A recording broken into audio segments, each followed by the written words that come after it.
ओम नमः श्री महावीराय नमः। श्री द्वादशांग श्रुत देव्ये नमः। आचार्य श्री आदि सागर महावीर कीर्ति सन्मति सागर गुरुभ्यो नमो नमः। विश्व प्रकाशि महिमान ममानमेक मोमक्षराद्य किल वाङ्मय हेतुभूतम् यं शङ्करं सुगतमाधवमीशमाहुरर्हन्तमर्जितमहन्तमहं नमामि।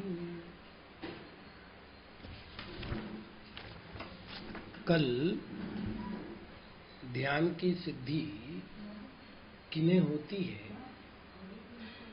इस विषय में हम जान रहे थे। कल कहा गया था कि नाभि कमल में चित्त को स्थिर करके जिसने अंतरंग और बहिरंग ज्योति को प्रकाशित कर लिया है, जो चरण और करण में दक्ष है, मोक्ष लक्ष्मी को देखने का इच्छुक है, वही मोह रूपी अंधकार का भेदन करके आत्म ज्योति को प्राप्त करता है। कल जैसे प्रश्न आया है, करण और चरण में अंतर क्या है? कल स्पष्ट कर दिया गया था कि चारित्र विशेष को चरण कहते हैं और क्रिया विशेष को करण कहते हैं। करण में 5 महाव्रत नहीं है, 5 समिति नहीं है, 3 गुप्तियां नहीं है, क्योंकि इनको चरण में लिया गया है। 5 महाव्रत के स्थान पर 5 परमेष्ठी को नमस्कार है, 6 आवश्यक है, असही और निस्सही है। दूसरा प्रश्न था कि जो असही निस्सही की व्यवस्था श्रावक के साथ है, क्या वही साधुओं के साथ है?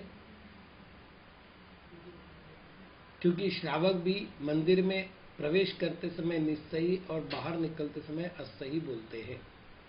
बिल्कुल ठीक कहा आपने, लेकिन श्रावक केवल एक ही स्थान पर असही निस्सही का प्रयोग कर रहा है और साधुगण इसका प्रयोग सर्वत्र कहते, चाहे स्वकीय वस्तिका में गमन करते समय, चाहे शून्य स्थान पर जाते समय, शून्य मकानों में जाते समय, मंदिर में जाते समय, अथवा अन्य किसी और शून्य स्थानों पर गमनागमन कर समय, जैसे वन से निकल रहे हैं।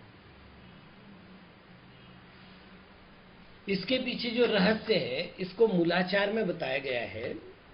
निश्चयी शब्द का अर्थ करते समय मूलाचार में वसुनंदी महाराज ने स्पष्ट कहा है, देवता गृहस्थादिन परिपृच्छयानम, ये निश्चयी शब्द का अर्थ किया है। अर्थात गृहस्थों को और देवताओं को पूछ करके गमन करना। ये बातें सहज समझ में नहीं आती। जैसा कि वर्तमान के कुछ विद्वान ये कह रहे, गृहस्थों से मुनि बड़े हैं, वो गृहस्थों से क्यों पूछेंगे? आश्चर्य तो ये है कि यही विद्वान ये कहते हैं कि जब आचार्य दीक्षा देते हैं तो दीक्षा देने से पहले पूरे संघ से पूछे, उसके बाद समाज से पूछे कि भाई हम इन्हें दीक्षा देवे क्या, और सब की अनुमति मिलने बाद दीक्षा देवे। तो भाई तब क्या श्रावक हमसे बड़े हो जाएंगे? यहां पूछना का अर्थ क्या है? देखिए, मैं बहुत कम काल घर में रहा हूं। 16 साल की उम्र में तो मैं घर छोड़ चुका था, मतलब 15 साल 1 महीना और 9 दिन का था तब जब मैंने घर छोड़ा था। ले हमने देखा हमारे पापा या दादा घर से बाहर जाते थे तो सबको बुलाकर कहते थे मैं जा रहा हूं, मैं जाके आता हूं, मुझे इतना समय लग सकता है। शिष्टाचार की एक व्यवस्था होती है, छोटे बड़े की व्यवस्था नहीं है अस्थायी निश्चय में। और इसका हमने प्रभाव देखा है कि जब हम गृहस्थों से पूछ करके गए हैं, मतलब विहार किया है, तो उस कारण से कई बार होने वाले अपवादों से रक्षा हुई है। अब ये विषय चरणान योग का यहां का नहीं है। तो गृहस्थ केवल जिनालय में जाते समय निश्चयी बोल रहा है, जिनालय से बाहर निकलते समय असही बोल रहा है। किंतु साधुगण सर्वत्र बोल रहे हैं। हम आपको एक ऐतिहासिक उदाहरण देते हैं। आचार्य महावीर कीर्ति जी महाराज मांगी तुंगी थे। संघ के कुछ साधुगण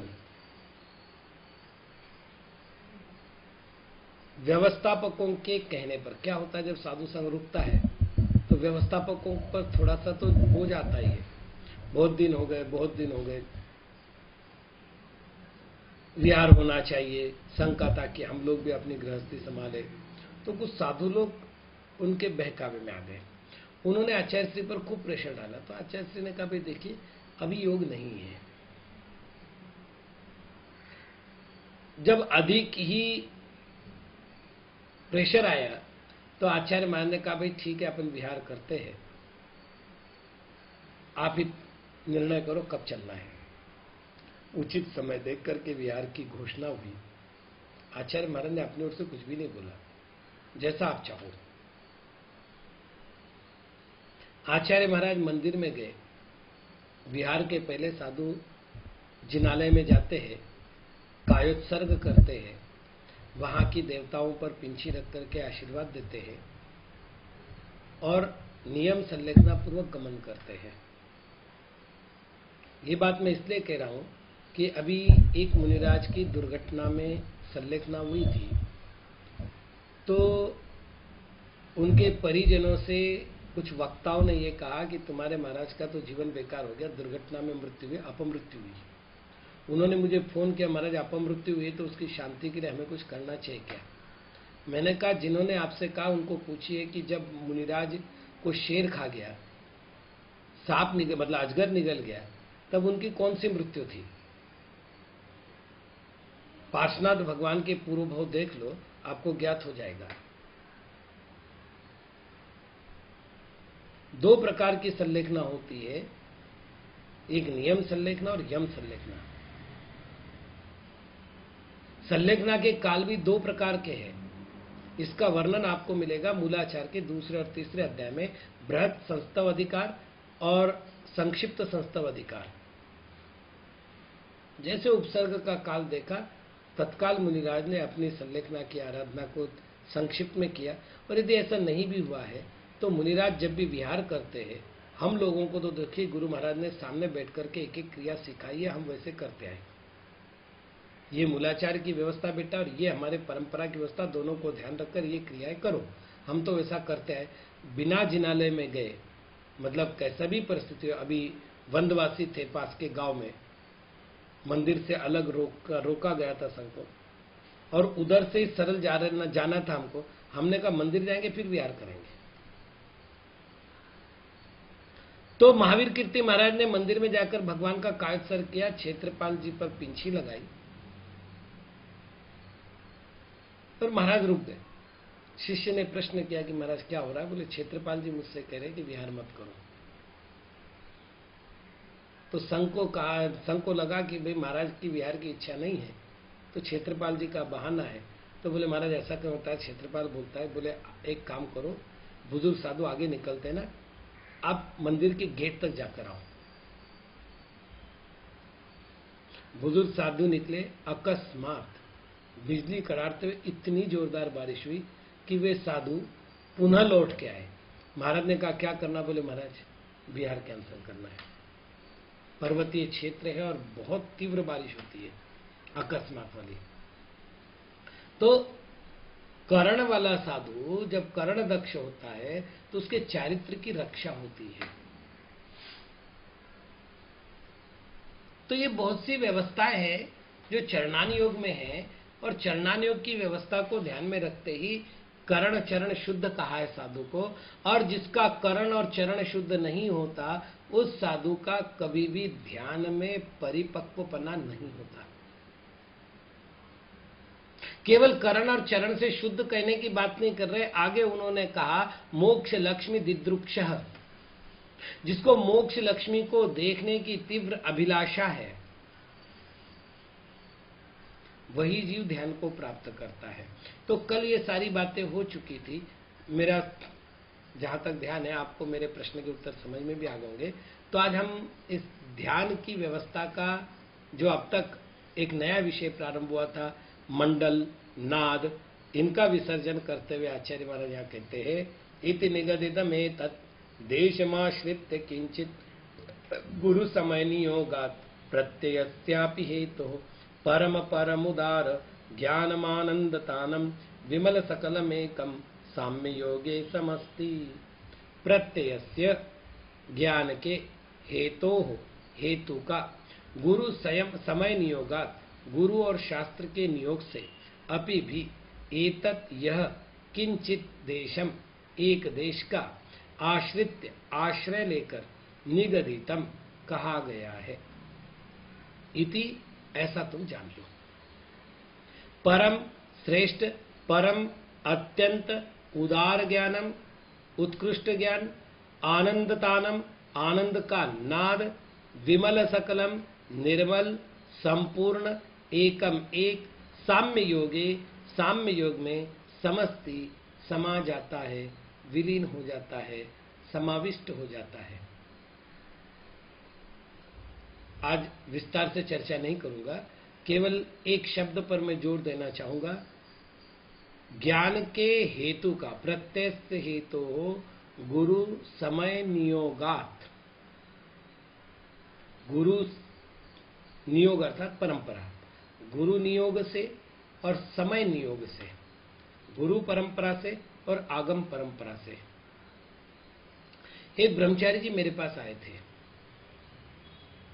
उन्होंने मुझसे कहा कि हमारे साधुओं को जब उत्तर नहीं आते तो गुरु परंपरा का बहाना करके अपने आप को बचा ले जाते हैं। मैंने उनसे कहा भैया जी, यदि भाषा समिति का ज्ञान नहीं हो तो हमें गुरुजनों से चर्चा नहीं करनी चाहिए। गुरु परंपरा बचने का बहाना नहीं है, गुरु परंपरा ज्ञान का स्रोत है। और आप गौर कीजिएगा कि यहां पर गुरु समय नियोगात दिया है, समय गुरु नियोगात नहीं दिया है। मतलब पहले आगम परंपरा फिर गुरु परंपरा, ये नहीं कहा गया। पहले गुरु परंपरा और फिर आगम परंपरा कह रहे हैं।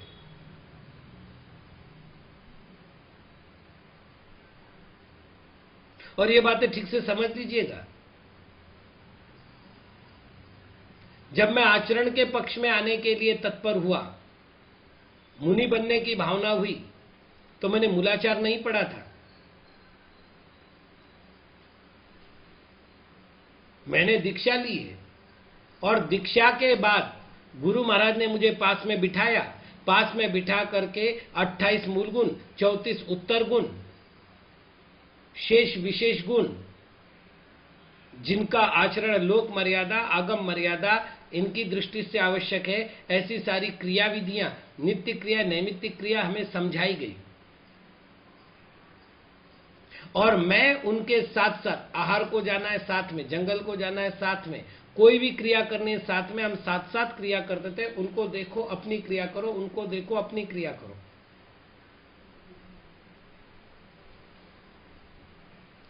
उसके बाद एक दिन उन्होंने मुझसे कहा कि बेटा अब आपको मूलाचार का अध्ययन करना चाहिए, ये आपकी चर्या को सुव्यवस्थित करने के लिए आधार है। और उसके बाद हमारा मूलाचार आरंभ हुआ है। समय बाद में मिला है, गुरु पहले मिला है। बहुत सी बातों के डायरेक्ट उत्तर नहीं है। आज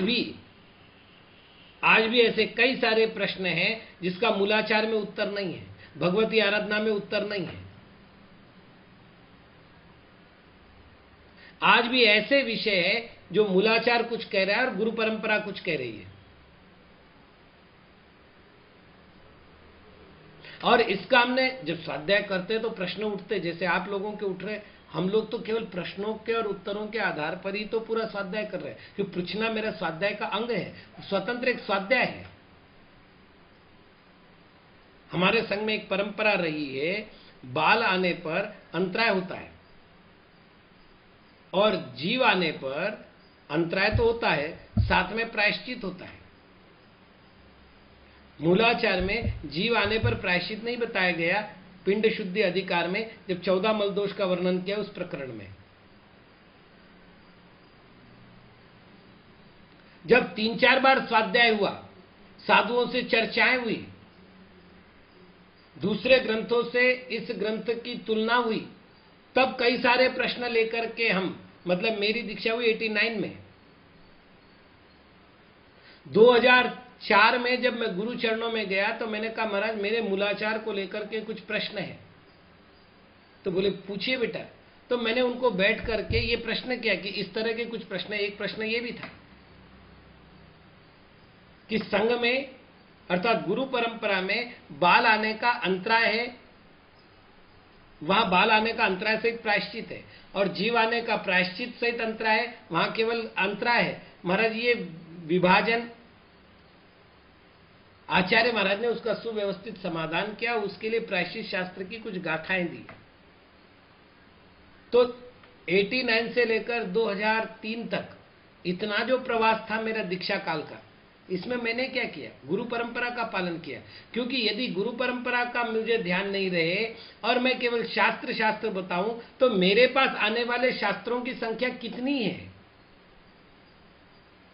जब हजारों शास्त्र जले गए हमारे यहाँ के, हजारों शास्त्र पानियों में बहाए गए हमारे यहाँ के, ऐसे के बाद बचा हुआ शास्त्र भंडार हमारे पास कितना? 1% नहीं है।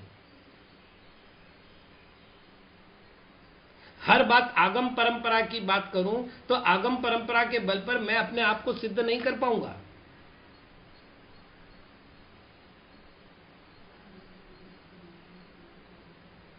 आचार्य व्यवहार कुशल होते हैं। अभी एक प्रश्न आया था, बहुत सुंदर प्रश्न था कि कोरोना चल रहा है, उस कारण से साधु श्रावकों के घर जाकर के आहार नहीं कर रहा है, द्वारा प्रेक्षण नहीं हो रहा है, साधु के भवनों में चौके लग रहे हैं और वहीं वो आहार कर रहे हैं, तो ये उद्दिष्ट आहार का दोष नहीं क्या? और कई सारे दोष उन्होंने बताए।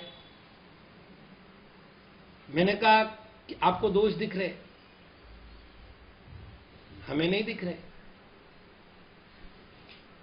क्यों नहीं दिख रहे?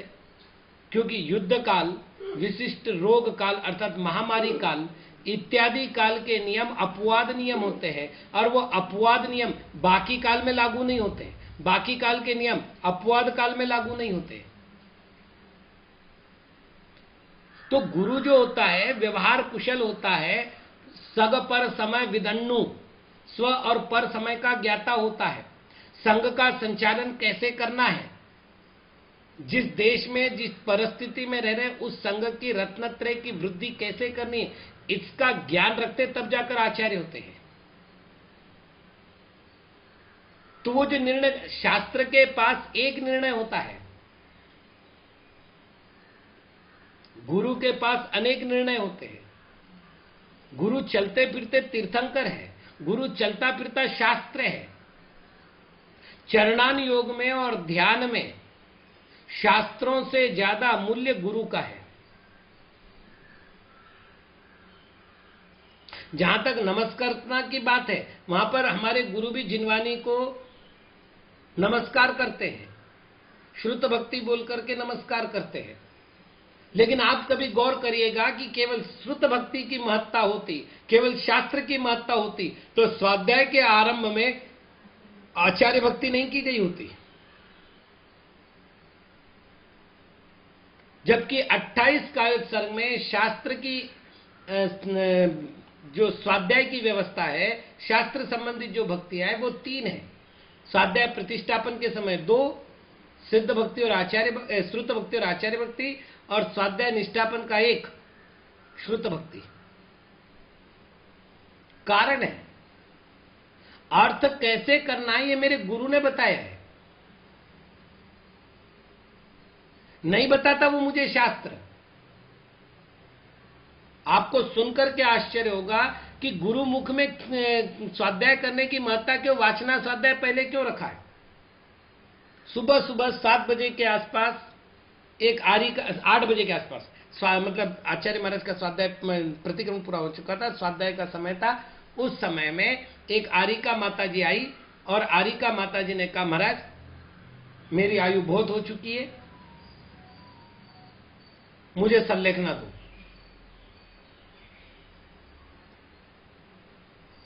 आचार्य महाराज ने उसकी ओर देखा और बोला, मरती क्यों है, जा जिंदी रहे। बस उसने नमोस्तु किया, उठ गई, कुछ भी शब्द भर नहीं बोला। मुझे हंसी आई। महाराज ने मेरी ओर देखा, मैं कोई मजाक कर रहा था, जोक सुना रहा था, जो हंस रहे थे। तो मैंने कहा, महाराज बात ही ऐसी है, वयोवृद्ध आरिका आपसे आकर के संलेखना मांग रही, आप कह रहे मरती क्यों है, जीवित रहे, क्या उसके हाथ में जीना मरना। बोले, सुविधि सागर जी तत्वार्थ सूत्र याद है। मैंने कहा, जी महाराज, 90 अध्याय का 45वां सूत्र बोलो। बोला, सम्यक दृष्टि श्रावक वीरता अनंत वियोजक वगैरह। अर्थ बोलो, अर्थ भी बोला। कुछ समझ में आया मैंने क्या उत्तर दिया था। मैंने कहा, महाराज अब उस आरिका का संबंध ये निर्जरा के 11 स्थानों से कहां है। तो बोले, बस इसी के लिए गुरु चाहिए होता है। ये आरिका मरण करके कहां जाएगी। कर्मकांड ग्रंथ के अनुसार व्रती महाव्रती मरण करके नियम से देवगति में जाते, दूसरी गति वाला जिसको दूसरी आयु का बंध हो गया है वो व्रती महाव्रती नहीं बनता, और व्रती महाव्रती बनने बाद दूसरी आयु का बंध नहीं होता, देवायु का ही बंध होता है। तो न बद्धायु न अबद्धायु, दूसरी आयु में जाएगा ही नहीं। तो मैंने कहा, महाराज ये तो वर्णन है। तो बोले, जब आपको इतना मालूम बताओ वो कौन सी गति में जाएगा। देवगति में जाएगा। कौन सा गुण स्थान होगा, 4था। ये कहां है। मैंने कहा, उपचार महाव्रती 5वें गुण स्थान में। बोले, उसकी निर्जरा ज्यादा कि इसकी निर्जरा ज्यादा। मैंने कहा, इसकी निर्जरा ज्यादा। तो मैंने और क्या कहा, जीव।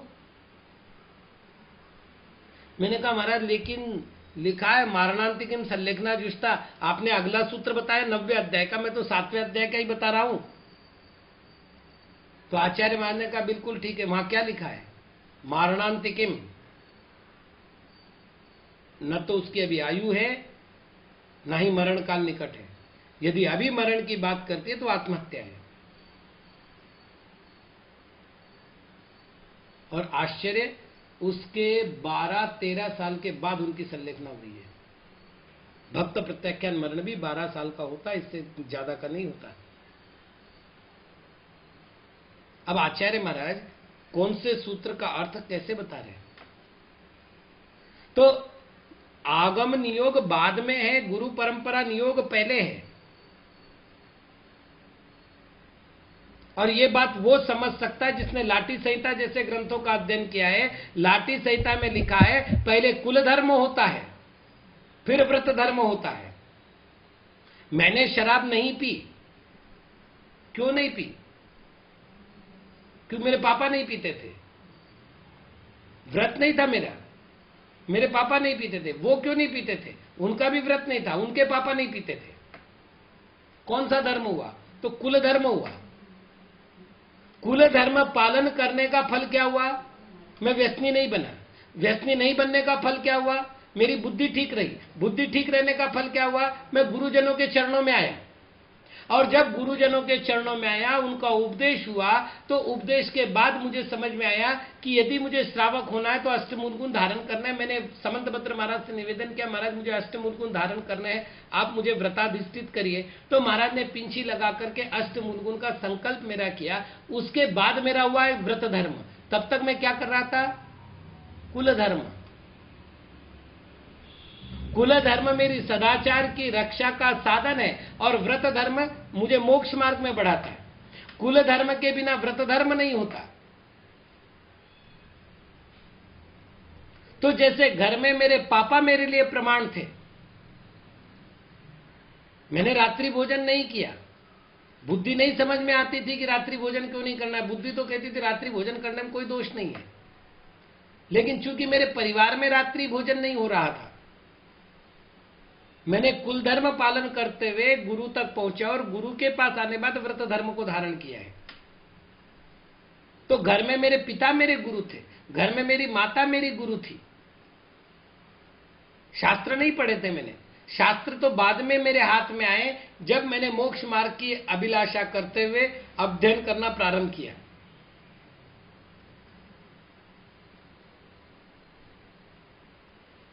और आप आश्चर्य करोगे, रत्नकरण श्रावकाचार्य में भी मूल गुणों का वर्णन आया कहां है? पहले सम्यक दर्शन का वर्णन किया, 8 मूल गुण का वर्णन नहीं किया। फिर सम्यक ज्ञान का वर्णन किया, 8 मूल गुण का वर्णन नहीं किया। फिर उन्होंने 5 अणुव्रतों का वर्णन किया और 5 अणुव्रतों के अंत में उन्होंने 5 अणुव्रतों में प्रसिद्ध कौन हुआ उसका वर्णन किया, 5 पापों में प्रसिद्ध कौन हुआ उसका वर्णन किया। और इतना सब करने के बाद उन्होंने कहा अब मैं आपको मूल गुणों के नाम बताता हूं।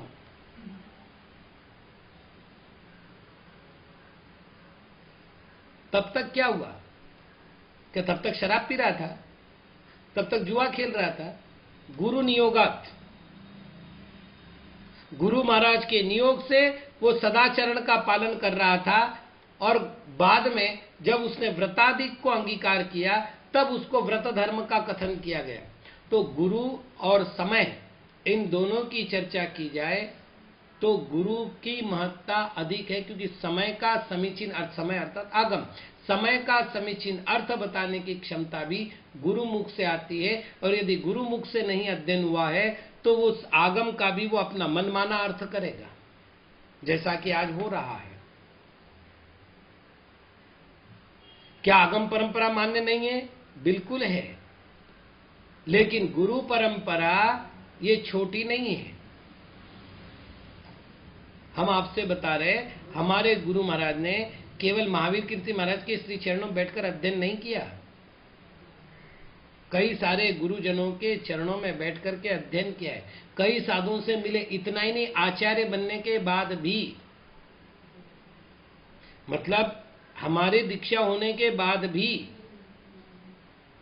हमने ये देखा कि जब कोई परसंगीय आचार्य, परसंगीय उपाध्याय, परसंगीय मुनिराज या परसंगीय विशिष्ट आरिका संघ में आता था आचार्य महाराज की दर्शन के लिए, उनके सामने चर्चा होती थी तो आचार्य महाराज बैठकर पूछते थे आपके संघ में इसके अर्थ कैसे किए जाते हैं, इसके अर्थ आपको गुरुजनों ने क्या पढ़ा है।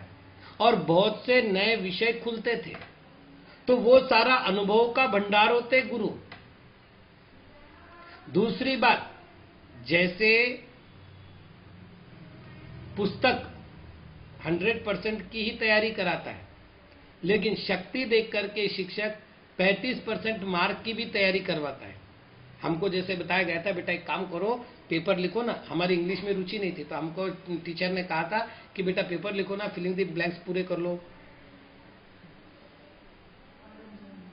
कॉलम का काम पूरा कर लो और एक निबंध रख लो। 35 मार्क तुम्हारे हो जाएंगे, कम से कम फेल नहीं होंगे, बाकी जैसे चाहे तैयारी कर लो। तो एक व्यवस्था दी जाती है गुरु के द्वारा कि वे अपने मूल गुणों को, अपने उत्तर गुणों को, अपने साधना पद्धति का विकास कैसे करना है। तो कुल मिलाकर आज मैंने एक शब्द पर आपसे चर्चा की, गुरु समय नियोगात में गुरु नियोग पहले क्यों और समय नियोग बाद में क्यों।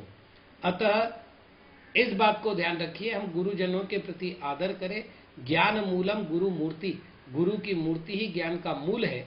अतः हम ज्ञान का मूल प्राप्त करने के लिए गुरुजनों का आदर और गुरुजनों का अनुकरण करें। आज इतना ही। ओम नमः।